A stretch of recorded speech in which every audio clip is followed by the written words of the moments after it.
Voilà la fin d'une longue attente et de bien tristes révélations. Jeudi 22 juin au soir, des débris ont été retrouvés près du Titanic, où avait lieu la sortie en mer de Titan, sous-marin qui a disparu depuis dimanche 18 juin avec 5 passagers à bord.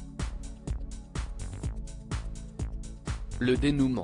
Jeudi 22 janvier, en fin de journée, un champ de débris a été trouvé vers 9h heure locale, non loin de la zone où le sous-marin Titan est porté disparu dans l'océan Atlantique. Plus précisément, près de l'épave du Titanic, à 500 mètres, qu'il devait explorer.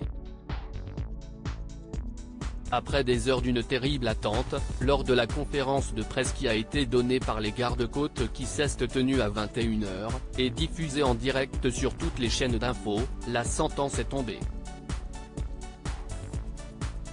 Jeudi 22 juin, le robot sous-marin Victor 6000 a été téléopéré depuis le navire océanographique français Atalante car il est le seul engin sur zone capable de plonger jusqu'à l'épave.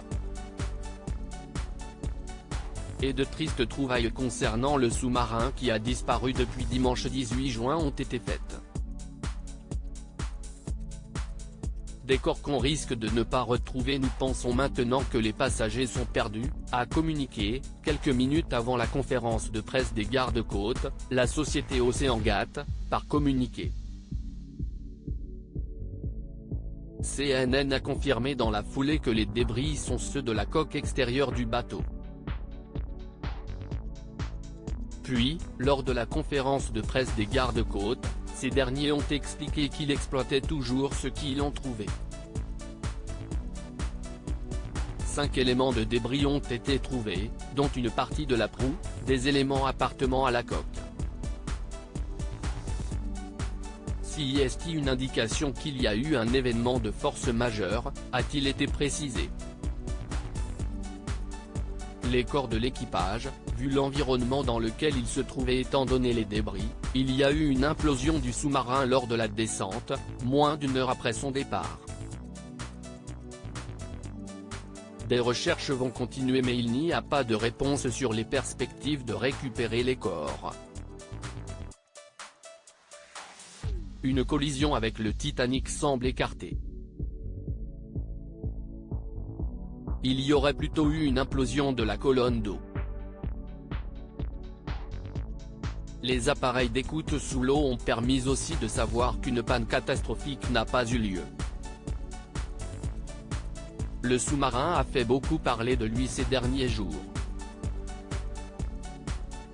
Dans la presse, il a notamment été dit qu'un hublot situé à l'avant de l'appareil a été conçu pour résister à la pression subie à 300 mètres de profondeur et non à 4,000 m. Des images avaient aussi montré que le submersible se conduisant avec une manette digne de celle d'une console de jeu et que le système de guidage se faisait par Wi-Fi et SMS. Des passagers très privilégiés à bord du sous-marin Titan, il y avait des hommes qui n'étaient pas n'importe qui. Comme Paul-Henri Narjolet, scientifique français, qui avait été le directeur de l'une des premières missions de recherche sur l'épave du Titanic. À ses côtés, se trouvait Shahzada Dawood, accompagné de son fils Sulman, 19 ans. Il était un milliardaire pakistanais proche de Charles III. Il soutenait financièrement depuis de nombreuses années des fondations caritatives fondées par le roi comme British Asian Trust, une ONG qui lutte contre la pauvreté et les inégalités en Asie du Sud et Prince Trust International, une association qui soutient les jeunes en difficulté. Était également présent, un homme d'affaires et aventurier qui a battu nombre de records.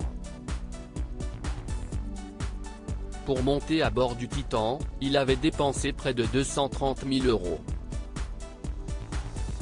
Le pilote du sous-marin fait aussi partie des victimes. Il s'agit de l'Américain Stockton Rush, fondateur d'OceanGate, patron américain d'OceanGate Expedition, entreprise organisatrice du voyage qu'il a fondé en 2009. Marié à Wendy Rush, la petite fille de deux victimes du Titanic, il était le petit-fils d'un baron du pétrole et du gaz.